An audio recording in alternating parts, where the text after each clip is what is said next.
Guys back to my channel. তোমরা কেমন আছো? আশা করি ভালো আছো। তো আমিও ভালো আছি। তো আজকে অনেক দিন পরে ব্লগে এলাম।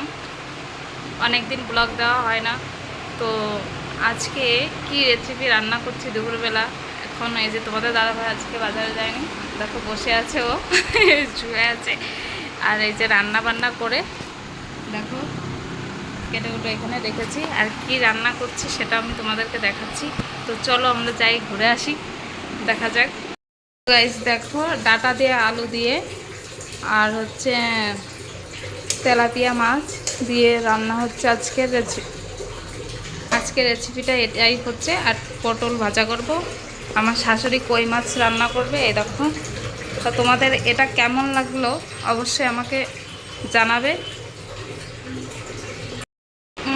বেলা তো প্রায় 2টো হতে গেল, এখন আমার কোনো কাজই হয়নি, সবে রান্না হচ্ছে, এখনও ঘর মোছা অনেক কাজ বাকি।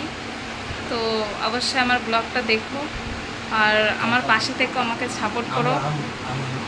আর এই দেখো, আমার মাঝে পরে খুব শরীর খারাপ হয়েছিল 2-3 দিন আগে। দেখো আম এনে রেখেছে তোমাদের দাদা ভাই, কিন্তু খাওয়ার টাইম নেই, যেহেতু আমার শরীরটা খুব পেটে ব্যথা হয়েছিল আমার। এর জন্য আমি আমটা খাচ্ছি না 2 দিন ধরে, 3-4 দিন ধরে খুবই অসুস্থ ছিলাম।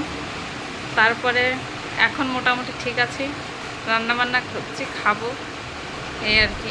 আর গরমের সময় তো কারোরই ভালো লাগে না, সেটা তো তোমরাও জানো, আমরাও জানি, কিন্তু কিছু করার নেই। গরমের সময় ঠান্ডা চাই, ঠান্ডার সময় গরম চাই।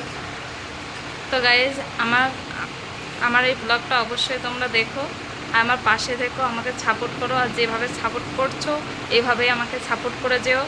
আর অনেক ভালোবাসা রইল তোমাদের জন্য। আর আমার চ্যানেলে যে নতুন, শেষে অবশ্যই আমাকে শেয়ার করে দিও। আর ভালো লাগলে অবশ্যই সাবস্ক্রাইব করে দিও।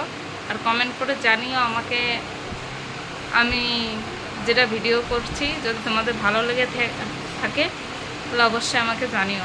প্লিজ তোমাদের কাছে রিকোয়েস্ট করছি, জানাবে, অবশ্যই করে জানিও। তাহলে একটা ভরসা পাবো যে না, আমার পাশে তোমরা আছো। তাহলে আমি কি করে বুঝবো যে তোমরা আমার পাশে আছো? তো অবশ্যই তোমরা কমেন্ট করে জানিও। টাটা গাইজ, ভালো থেকো।